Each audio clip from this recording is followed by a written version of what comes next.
Ahí está. Pues vamos a seguir. Esta es la tercera clase ya del segundo momento. Luego hubo las otras. El asunto con el segundo momento es usar la desigualdad de Chebyshev. Lo que hemos estado haciendo hasta ahora es que estamos usando argumentos de esperanza, ¿no? O sea, por ejemplo, queríamos una coloración de la completa sin cromáticas de tamaño K. Entonces, lo coloreas aleatoriamente y demuestras que la probabilidad de que ocurra es menor a 1 y por lo tanto hay una coloración, ¿no? O calculas el valor esperado de estas cosas. Y ahora es usar la desigualdad de Chebyshev, o sea, hay que calcular varianzas y acotar la probabilidad de que las cosas que no nos gustan ocurran, pero ya usando la varianza, ¿no? Entonces, vamos a seguir viendo ejemplos de este tipo. Supongan que tienen una variable aleatoria no negativa y que quieren acotar la probabilidad de que X sea mayor a 0. ¿Ok?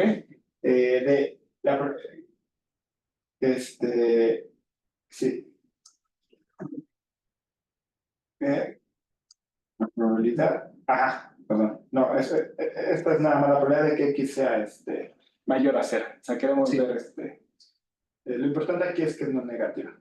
Entonces, X, la probabilidad de que X sea igual a 0 es menor o igual a la varianza de X entre la esperanza de X al cuadrado. Y esto se sigue directamente de la desigualdad de Chebyshev. La desigualdad de Chebyshev nos dice que la probabilidad de que X, en valor absoluto, se separa de la media más de lambda veces sigma, donde sigma cuadrada es la varianza, y la desviación estándar es 1 entre lambda cuadrada.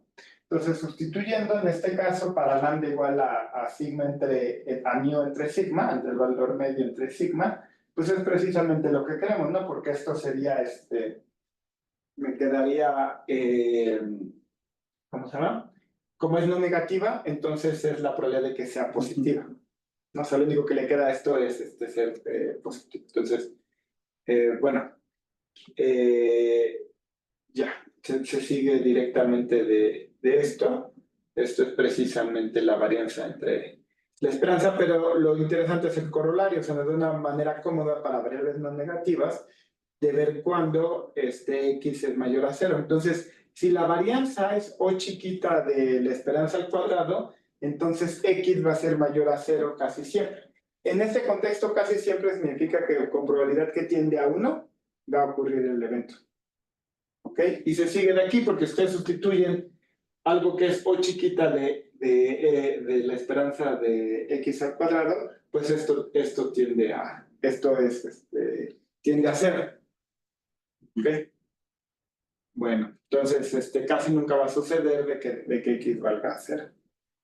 ¿Qué más? De hecho, de la prueba del teorema podemos obtener que la probabilidad de que X se separe de la media más de un epsilon, un múltiplo de epsilon por la media, es menor o igual a la varianza de X entre epsilon al cuadrado entre el valor medio de X al cuadrado. ¿Ok? Entonces, si la varianza es otra vez O chiquita de la esperanza de X al cuadrado, entonces no solo vamos a tener que X va a ser mayor a 0, sino que X va a ser asintóticamente E de X. Esto significa que el límite cuando X de X entre E de X tiende a 1 conforme n tiende a infinito, ¿no? Entonces, no solo va a ser mayor a 0, sino que casi va a estar muy cerca de la media. O sea, asintóticamente va a ser la media, pues. O sea, si lo divides te va a dar 1. Si se separa va a ser por términos menores. ¿Vale?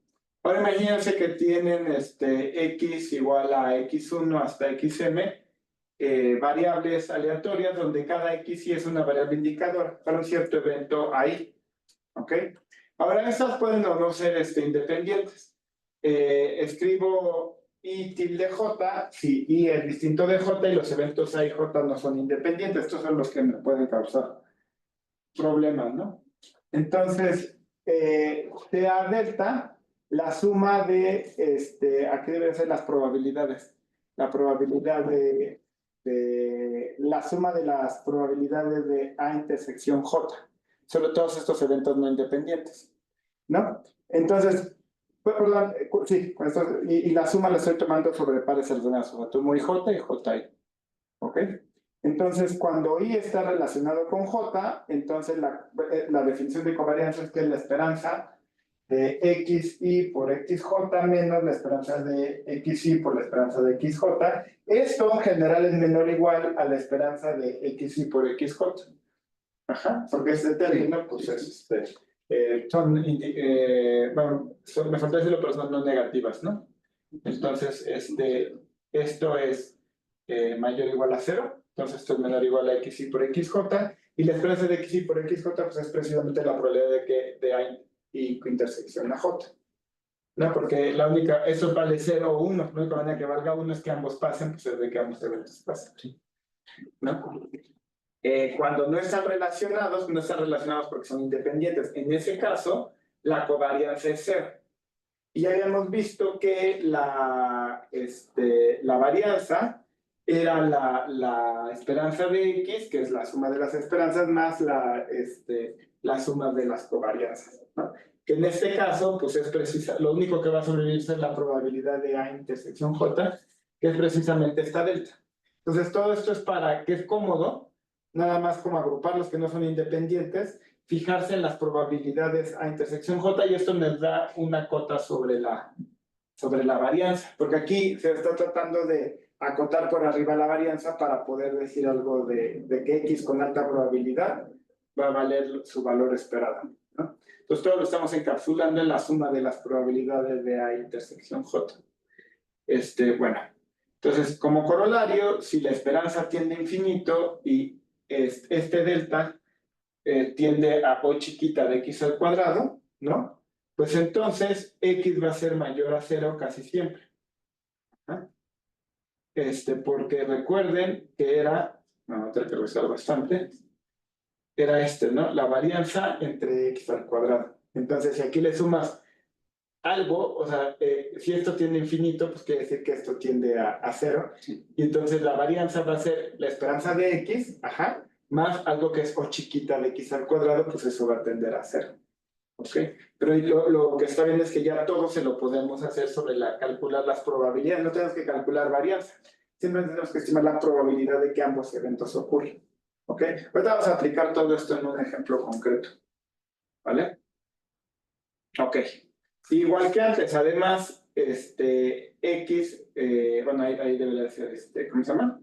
Así es asintóticamente la esperanza casi siempre. ¿No? Igual que antes, es problema. Ok. En general, lo podemos calcular así. Delta, que es la probabilidad de A y intersección a J sobre todos estos pares, pues es igual a, para cada uno, recordemos que es, aquí me faltó un término. Sí, aquí me faltó una probabilidad, aquí me faltó multiplicar por la probabilidad de AI. Ajá. O sea, fijo una I, ¿no? Y luego sobre todo los J que están relacionados con I. Entonces es la probabilidad de A intersección a J, lo voy a escribir acá. Nada más hay que recordar que la probabilidad de A y intersección a J es igual a la probabilidad, a mí me gusta escribirlo al revés, pero aquí está, de ahí, de AJ dado que ocurrió ahí, ¿no? Entonces aquí estoy agrupando sobre todo este término, y entonces es lo que me falta aquí, ¿no? La probabilidad de ahí por la suma de todas las probabilidades de los AJ, dado que está ahí. Ajá. Si las XY y a las XM son simétricas, entonces defino delta estrella como esta probabilidad. ¿Ok? Seguimos con el segundo momento. Entonces, ¿qué les iba a decir? Ah, sí. Vamos a revisar un poco.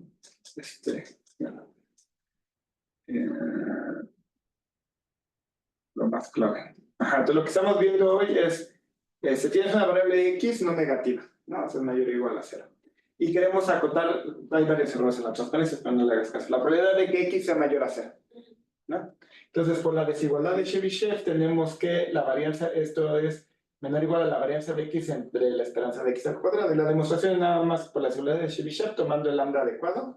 Pero lo importante que hay que recordar es que la varianza de x entre la esperanza de x al cuadrado.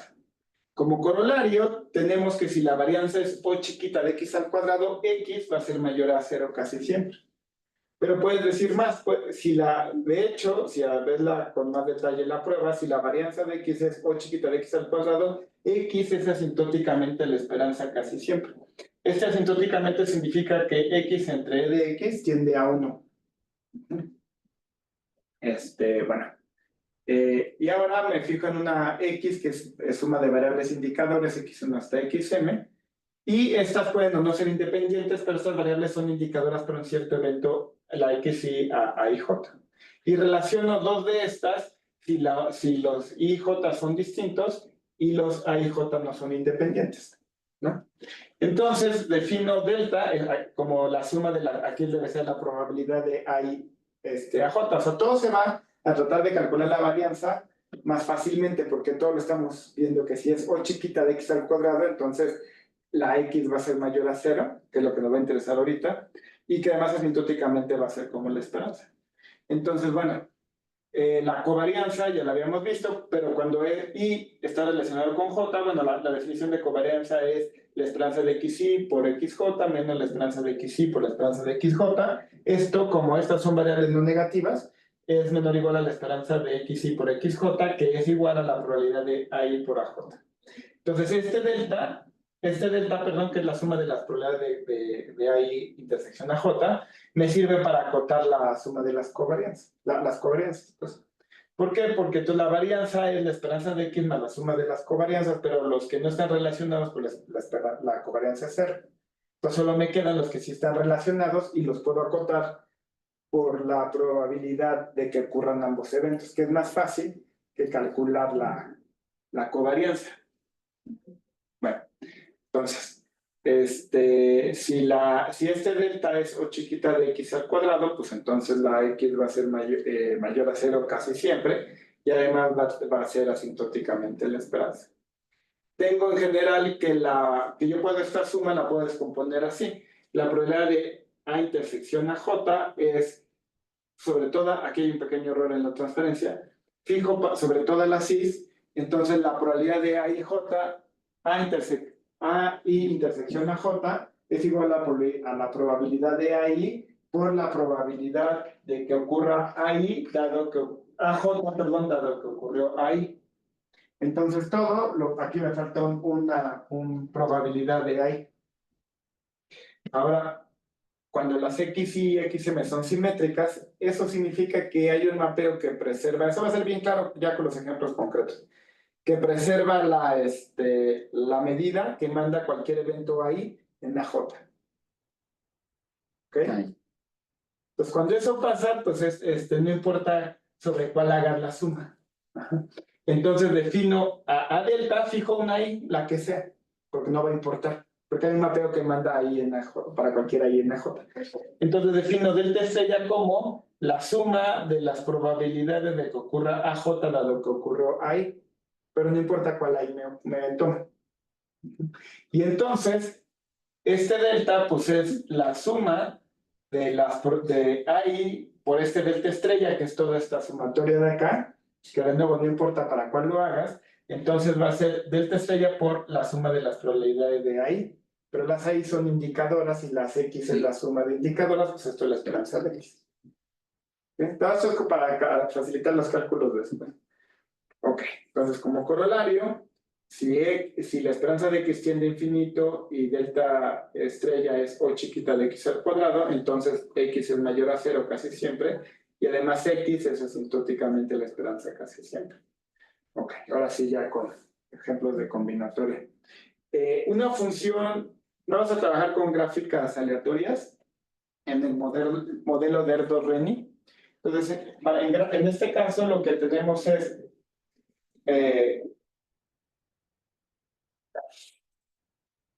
Es borró el modelo GNP. Entonces, tienen n vértices.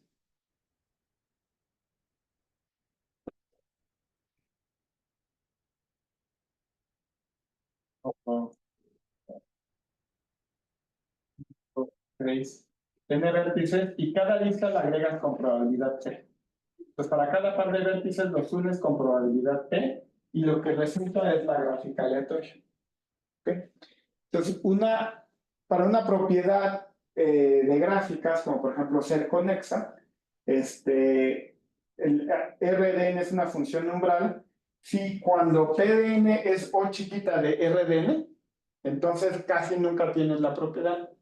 Y cuando es omega de Rn, entonces satisface la propiedad casi siempre. ¿Ok? Y eso pasa con muchas propiedades de gráficas, como ser conexa.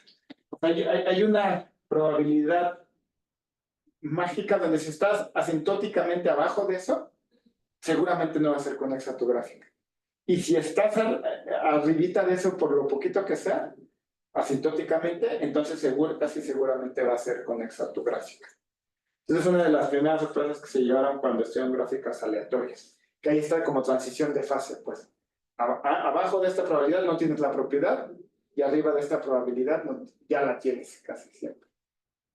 Pero ya cuando uno trabaja con estas cosas es un tanto claro el por qué pasa esto.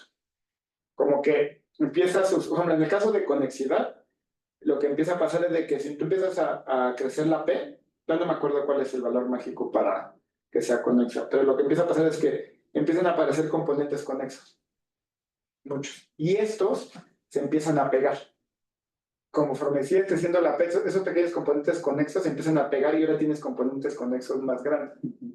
Hay un momento en el que te aparece lo que se llama el componente gigante, o sea, algo que abarca una fracción lineal de los vértices.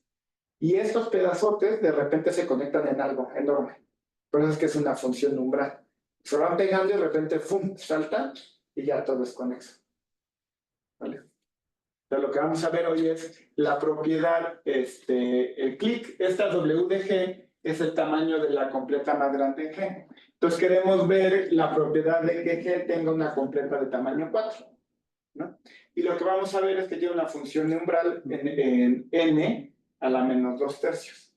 Quiere decir que si yo tomo algo abajo de n a la menos 2 tercios, asintóticamente bajos abajo por una, más de una constante, o sea, por ejemplo, n a la menos 2 tercios entre log n, ¿no?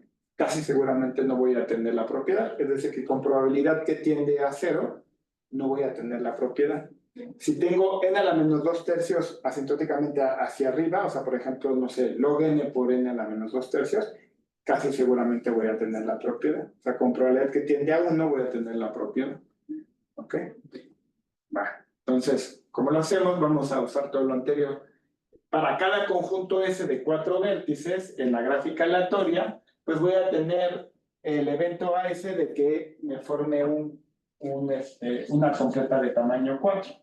Entonces aquí tengo mi gráfica y la voy a denotar con GNP como la gráfica aleatoria de n vértices y con cada P. Ahora depende, a veces esto se toma como una clase de gráficas, pero bueno, de momento es como la gráfica aleatoria. Pues por cada conjunto S de 4 vértices, pues me fijo en el evento de que yo haya tenido esta fecha lista. Ahora, y X de S, pues es A de S es el evento. S forma un K4. Y XS es la variable indicadora. A S. ¿No? Sí. Entonces, claramente, pues la esperanza de X, el número ¿qué quiero aquí? Pues de que haya al menos una, ¿no? Lo que quiero es que la X sea mayor a 0. Y esta X, pues claramente es no negativa. Ajá, entonces voy a usar todo lo anterior. Entonces, la esperanza de X es, con la suma de las esperanzas sobre todos los S, pues cuántos conjuntos de tamaño 4 tengo en 4, cuántas aristas hay 6. Entonces, la probabilidad de que ocurra S para un S dado, pues es P a la 6. Esto es N a la 4 por P a la 6 entre 24. Y por lo que habíamos dicho antes, cuando P es menor a menos n a la 2 tercios, de entrada ya la esperanza es O chiquita de 1. O sea, fíjense, si la P es menor a n o sea, asintóticamente, eso significa asintóticamente menor. O sea, es O chiquita de menos 2 a la n tercios. Pues esto va a ser ¿cómo se llama? O chiquita de 1. Sí, porque está al revés, sí. Es a la menos 2 tercios. Es O chiquita de 1. Y entonces, pues, ahí por lo anterior, la X va a ser igual a 0 casi seguramente. Lo interesante viene del otro lado. Ahora, supónganse que P de n es omega, o es asintóticamente mayor a menos n a la menos 2 tercios. Entonces, de entrada, hay que observar que esto tiende a infinito, ¿no? Y las XS son simétricas. Ahora sí es más claro que es que sea simétrica. Simétrico en este caso significa que si tengo otro S por acá, ¿no? Pues yo simplemente cambio la interpretación. Y hay un mapeo que me manda esta S en esta S. ¿Vale? Y la probabilidad de que ocurra a S es la misma de que ocurra a S'. Entonces, en ese sentido, son simétricas. ¿Ok? Entonces, vamos a considerar el delta estrella. El delta estrella era ¿ya? A la suma de las probabilidades, ¿no? Sí, ¿Sí? de las condicionales. De las condicionales. Ah, sí, de las condicionales. Vamos a ver, no me acuerdo. Ajá, la suma de las condicionales. Ajá. De AJ de lo que ocurre ahí, no importa cuál I me tome porque es simétrico. ¿No? Ahora es claro que sí, no importa sobre cuál. Ok. Entonces, considero a delta estrella. Y entonces, en este caso, cuando S y T están relacionados, cuando no son independientes. Es decir, cuando se intersectan en al menos una arista. Entonces, ¿qué puede pasar? Que yo aquí tenga S. Entonces, y que a lo mejor T me intersecte en 2, ¿no? Sí. O que puede ser que esté, o que me intersecte en 3. ¿Ok? Eso significa que no son independientes. No me puede intersectar en 4 porque todos serían iguales. ¿Ok? Entonces, esa intersección T es igual a 2 o 3. Entonces, si es igual a 2, entonces, bueno, vamos a fijar un S, para eso estamos usando las condicionadas a 1. Fijamos uno de estos S y nos fijamos en estas intersecciones, ¿no? Entonces, si existen O de n cuadrada conjuntos con intersección igual a 2, porque una vez que ya fijé esta intersección igual a 2, pues tengo n cuadrada de elecciones para los otros dos. ¿Vale? Para cada uno de estos, ya que fijé uno, la probabilidad de que T me forme una completa, dado que S me formó una completa, pues es P a la 5. Porque si me dicen AS ya fue completa, ¿no? Lo que me están diciendo es que todas estas aristas están ahí, no me están regalando esta arista. La única que me quedan pues son estas 5 aristas de acá. Eso es P a la 5, ¿no? Similarmente, si la intersección es igual a 3, pues me están regalando, en ese caso, estas 3 aristas, y las únicas que tengo que considerar pues son estas. ¿No? P a la 3.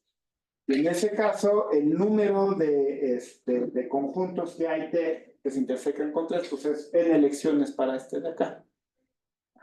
Pues bueno, eso quiere decir que el delta estrella, que es esta la probabilidad de que ocurra a T, la de que ocurrió a S, pues es para todos los que estaban relacionados, ¿no? Era lo importante, porque son no independientes con AS.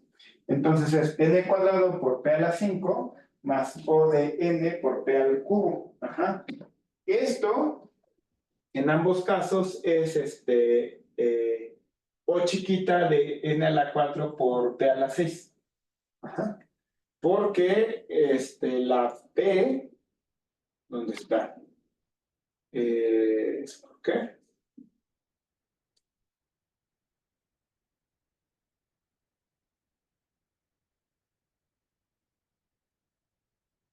No, sí, es...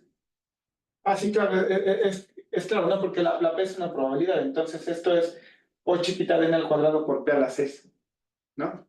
Esto es, O de n por P a la 6 también. Ajá. Entonces, no estoy, ¿qué estoy diciendo? Para la P,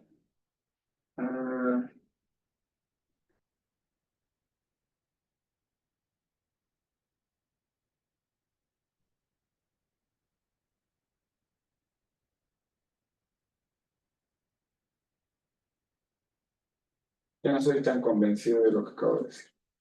Ahí está.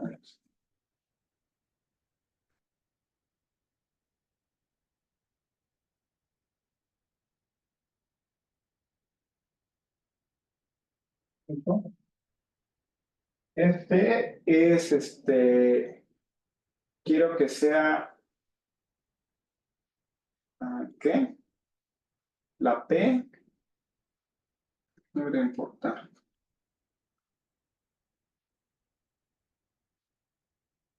Pero es que ya se está considerando que es mayor que n a la menos 2/3, ¿no?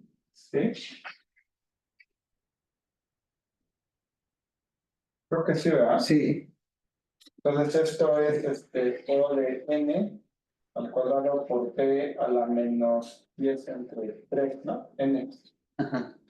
Esto es O de, ¿qué es? N a la cuarta P a la 6. N a la 4 P a la 6, ¿sí? Ajá. Y el otro es similar, ¿no? Sí, sí, es que sí, se está considerando que es n a la menos 2. Ok, esa tiene que usar esa hipótesis. Sí. Vale, vale. Entonces, O chiquita de n a la 4 por P a la 6, que es O chiquita, que que es O chiquita del valor esperado, y por el anterior, X es mayor a 0 casi siempre. Es decir, hay una completa de tamaño 4 por ahí. ¿Vale? Ahora, vamos a seguir pensando, bueno, ¿cuándo tiene no una completa tal vez, pero una copia de H, ¿no? Esto pues, a lo mejor puede ser para cualquier gráfica, la que ustedes quieran. ¿No? Entonces, ahí lo que va a ser importante es van a hacer estas intersecciones. Cuando intente hacer el mismo argumento, lo que va a ser relevante es cómo se intersecta con las otras copias. ¿Okay? Entonces, para una gráfica H, llamo a ρ de H la densidad de H. Aquí es distinto a como lo tratamos en otros cursos, como en discretas, donde la densidad era el número, en teoría axial de gráficas, es el número de aristas entre el número total posible de aristas. En este caso era lo que en el Distel llama como cociente, el ρ de H, el epsilon de H. Lo que en ese curso vimos como el epsilon de H, que es igual al número de aristas que tiene H entre el número de vértices, ¿no? Sí. Entonces, decimos que H está balanceada si para toda subgráfica, H' de H, tenemos que este valor es menor o igual a ρ de H. ¿Ok? Y decimos que está estrictamente balanceada si es estrictamente menor. ¿Ok? Entonces, fíjense, por ejemplo, eso lo saqué del libro tal cual. Si yo tomo K4 y en general la completa, pues voy a tener que estar estrictamente balanceadas.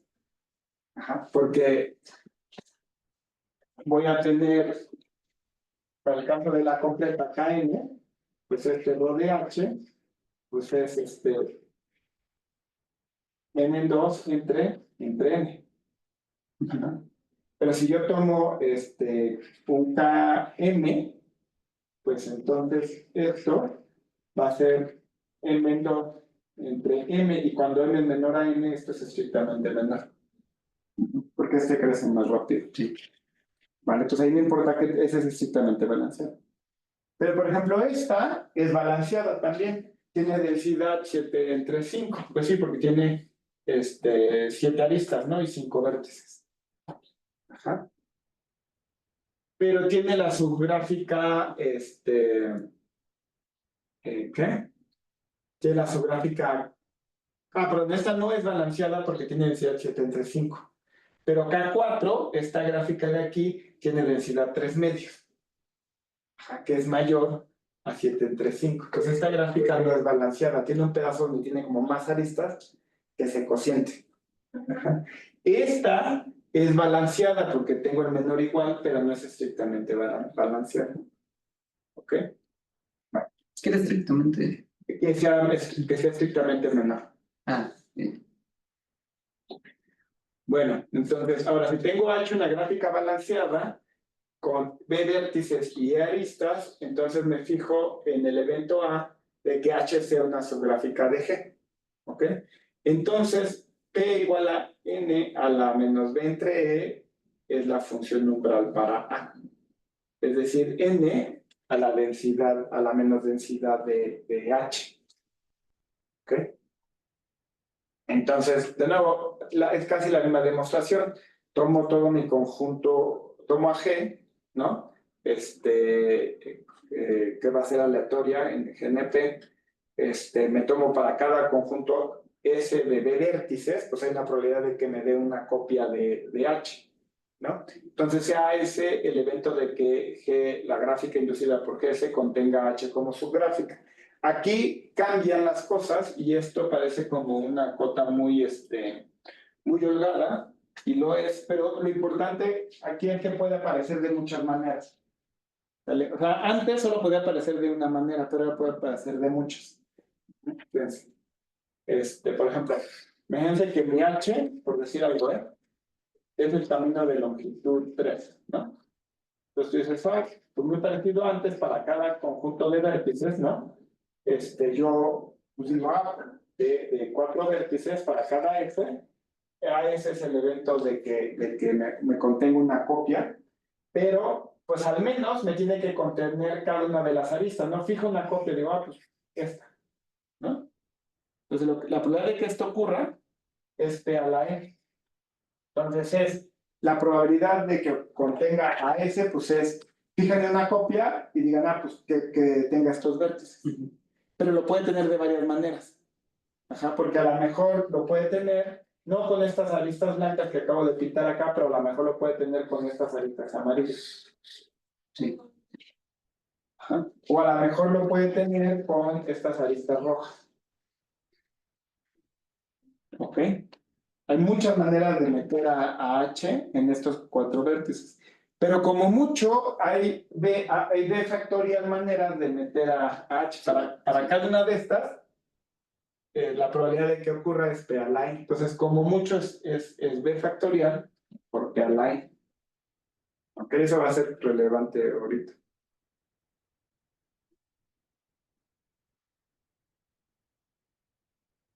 Ok, bueno. Ajá. Entonces, XS es la variable indicadora para S, X es la suma de las XS. Lo que queremos es ver cuando X es mayor a 0, ¿no? Entonces, la esperanza de X es igualito que antes, la suma de las esperanzas. Esto es para acá. Hay N en B conjuntos X por la probabilidad de AS. Entonces, esto es delta de NB por P a la E, ¿no? Ok. Entonces, bueno, si la P es asintóticamente menor que N a la menos B a la E, pues otra vez E de X es O chiquita de 1 y X es igual a 0 casi siempre. Cuando es mayor, ¿no? Entonces la esperanza tiende a infinito y vamos a considerar luego el delta estrella, que es condicionar sobre cada uno de estos. Y ahora es igualito que antes sobre todas las S y T's. Y entonces está relacionado si se intersectan al menos 2 vértices, ¿no? Pero aquí ahora voy a correr desde 2 hasta B menos 1. Voy a considerar todas las intersecciones. Ajá. Entonces fijo un conjunto S, que eso es lo padre de que... y noten que son simétricas, porque cualquier S puedo mapearlo a cualquier otro S. ¿No? Entonces este delta estrella es la probabilidad de AT dado que tengo a S. Y aquí es donde es clave la parte de la... ¿cómo se llama? De que sea simétrica. Porque yo tengo aquí a S, que voy a pintar más grande, ¿no? Ya tengo la gráfica que sepa cómo es. Y acá tengo a T, que es el T. este es T y esto es esta intersección T. Y esto voy barriendo sobre 2, etcétera, hasta B-1. Ajá. Entonces, descompongo la suma sobre la cardinalidad de esta intersección. Entonces tengo la probabilidad de que ocurra a T, la de que ocurra a S, para aquellos que la T intersección S sea igual a I. Entonces, para cada I, tenemos O de N a la B a la menos I elecciones para T. Ajá. Es decir, ya que fijé que esto vale I, igual que antes, ¿no? Si esto vale I, pues entonces tengo que completar con otros N menos I, ¿no? Y lo puedo hacer de cuánto, B menos I porque B es el tamaño de la gráfica, ¿no? Sí. Pues es N a la B menos I. Igualito es la misma prueba que antes. La clave va a ser ahorita lo van a ver cuando calcule esta probabilidad, pues. Ok, entonces, fijamos ese y luego para un T fijo, hay O de 1 posibles copias de H en T. Ajá. O sea, ya que lo fijé, hay una cantidad constante de meter a la H en T. ¿Ok? Cada una, como H es balanceada, tiene a lo más I por E a la B aristas con ambos vértices en S y por lo tanto otras aristas fuera. ¿Vale? No. Entonces, este pedazo de aquí es una H'. ¿Sale? Por hipótesis es balanceada. ¿Ah? Eso quiere decir que el número de aristas de H' entre el número de vértices de H, el número de vértices de H yo ya sé que es I por hipótesis, ¿no? Esto es menor o igual a el número de aristas de H entre el número de vértices de H, que es igual a E entre B. ¿Ah? Entonces, el número de aristas de H entre I es menor o igual a E entre B, entonces el número de aristas de H' de esta intersección es menor o igual a E entre B por I. Ajá. Pero eso quiere decir que fuera de esto, o sea, las aristas que me interesan son estas, ¿no? Pues aquí voy a tener al menos E menos este número. ¿Vale? Entonces, esas otras aristas. Por lo tanto, la probabilidad de que ocurra, de que AT me dé una copia de H, dado que ya tengo las de S, pues es O, es a lo más la P por las otras aristas, pues, las que yo tenga que poner aquí. Entonces, ahora hacemos las cuentas, sumos de nuevo sobre todas las Is, me queda esta P al aire, ajá, estas son las copias, ¿no? Las posibles T para ya que fijan una I, ajá, por esta P por las otras aristas, ¿no? Juntan esto es O chiquita de N a la B por P a la E, ajá, y esto es O chiquita de X. Entonces, ¿qué? Usando el corolario que vimos al principio de que si la esperanza de X tiende a infinito y la delta estrella es O chiquita de X, entonces X es mayor a 0 casi siempre, ¿no? Y además es asintóticamente el valor. ¿Vale? Bueno, entonces, si la H no está balanceada, lo importante es que P por N esta no va a ser la función umbral. Este argumento es justo lo que queremos, pues cuando no es balanceada no va a ser la función umbral. Entonces, para ver esto, sea H1 la subgráfica de H con B1 vértices, E1 aristas, pero además donde este cociente rebasa a lo que yo tengo. Pues. Entonces, aquí tengo H, que aquí tengo a H', ¿no? Y entonces, como no es balanceada, yo estoy suponiendo que el rho de H' es estrictamente mayor que el rho de H, ¿no? Entonces este argumento va a fallar ahí. ¿Vale? Entonces sea P igual a, sea alfa, que está entre estos dos, ¿no? Entonces yo tengo que la B1 entre E1, me tomo un alfa que sea mayor y más que lo puse al revés. Es que está puesto al revés. Perdón, claro.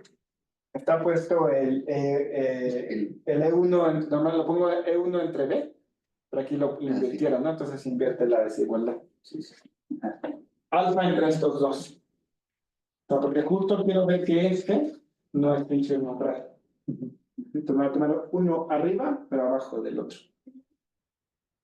Ok, entonces el número esperado de copia de H1 es o de 1, por lo que y para P igual a N a la menos alfa, entonces el número esperado de entrada de copias de H1, ¿no? No de H, sino de H1, en GNP pues es O de 1, ¿vale? Es O chiquita de 1, porque por lo anterior habíamos, o sea, fíjense nada más en la H, en la H', perdón. Entonces, por lo anterior ya habíamos visto que si tú te tomas una P de N a la menos alfa, entonces el número esperado es O chiquito de 1. Entonces, casi seguramente la gráfica aleatoria no va a tener copias de H', pero si no tiene copias de H', no puede tener copias de H. Sí. ¿Vale? Entonces, bueno, eso es relevante. Sí, claro, si tengo o sea, si en mi gráfica H, un pedacito que se porta mal, o sea, que la densidad es, estas razones es mayor, pues eso va a ser menos probable que ocurra. Y eso es lo que me friega el argumento. ¿Vale? Ahora sí, un resultado más fino, ¿no? Si H es estrictamente balanceado, entonces donde tengo la desigualdad estricta, con B vértices, E aristas y automorfismos. Los automorfismos, pues son bueno, sí, lo vimos, ¿no? ¿Por qué son relevantes los automorfismos? Porque es la manera en que yo puedo meter a la H en mi conjunto S. ¿Sale? O las maneras, mejor dicho, las maneras como de sobrecontar. ¿Sí? O sea, implícitamente, por ejemplo, si yo tengo esta gráfica aquí, que es con etiquetas 1, 2, 3, 4, yo puedo meter este camino así o lo puedo meter en esta dirección. O sea, el 1, 2, 3, 4. ¿Ok? Lo que me está diciendo el siguiente resultado es que el número esperado de copia, el número de copias, perdón, de H en GNP va a ser, si la P es mayor o igual a N, perdón, o sea, sintéticamente más que N por a la menos B entre E, o sea, voy a tener al menos una, me está diciendo que no solo eso, sino que voy a tener el valor esperado entre el número de automorfismos, porque este es el sobreconteo. ¿Vale? Porque entre más simétrica sea la gráfica, como que las vas a ver más veces. Sí. Y la demostración es un poco más complicada, pero es la misma idea. Entonces etiquetamos los vértices de H del 1 al B, y para cada tupla X1 a XB, sea A X1 a XB, el evento de que X1 hasta XB me dé una copia etiquetada de H. Entonces aquí sí importa la etiquetación, ¿ok? Es lo que les decía. O sea, etiqueto mi H en el caso del camino. Entonces digo, este es el 1, el 2, el 3, el 4. Y para cada tupla, me fijo en el de vértices, de los vértices etiquetados. Entonces me tomo una F, ¿no? Pero ahora ya me importa decir, a ver, que caiga aquí, aquí y aquí. Eso va a ser distinto a que lo dibuje, por ejemplo, así. Esa es la otra etiquetación. Porque para esa manera de encajarlo y con esa etiquetación, el evento de que, perdón, AX más XB es el evento de que me queda así, la copia de H, pues etiquetada. Y tomo la variable indicadora correspondiente, ¿no? Y entonces, digo que dos de estas tuplas son equivalentes si existe un automorfismo de H, tal que, Y de sigma I sea XY. O sea, es como aquí, ¿no? Aquí la tupla, déjenme cambiarle los nombres. Le voy a poner, se va a llamar X1, X2, X3 y X4. Mi H va a ser esto, ¿vale? Entonces, aquí me quedó dibujado H de manera etiquetada y la tupla es X1, X2, X3 y X4, ¿no? Pero también puedo considerar la tupla porque tienen orden X4, X3, X2, X1. Pero en este caso es lo mismo porque es simplemente hay un automorfismo, a saber, el que me manda el que manda el 4 al 1 a la reflexión. 3, 2, 1, ¿no? Sí. Entonces, estas dos las considero que son equivalentes. Bueno. Ok, entonces, ¿qué? Sí. Tomo la X como la variable, la suma de las indicadoras y de X1, pero me da el número de copias de H, pero la suma la tomo eligiendo un representante de cada clase de equivalencia. Y ahora sí, ¿cuántos términos hay? Pues hay N por B entre A términos. O sea, yo digo, pues ¿cuántos de estos hay? Pues tienes N para elegir el primer vértice de esta tupla, ¿no? N-1 para el segundo, etcétera, bla, bla, bla, bla, N-B para el último. Pero las clases de equivalencia, pues si hay automorfismos, entonces tienes que dividir entre A, ¿vale? Por el valor esperado de la variable indicadora, pero ya, como ya fijé la etiquetación, pues ese valor esperado es simplemente P a la E, ¿no? Entonces, esto es asintóticamente N a la B por P a la E entre A, ¿vale? Y ya, de nuevo, basta mostrar que este delta asterisco es por chiquita de X. Ajá. Y entonces, vamos a fijar, de nuevo, esto es como es simétrico, entonces fijamos una X1 hasta XB y hacemos la suma sobre todas las condicionadas, sobre todas las tuplas, ¿no? Que estén relacionadas con X1 hasta XB. Así que quiere decir que no son independientes, quiere decir que se intersectan al menos de 2 hasta 1. El mismo argumento de antes.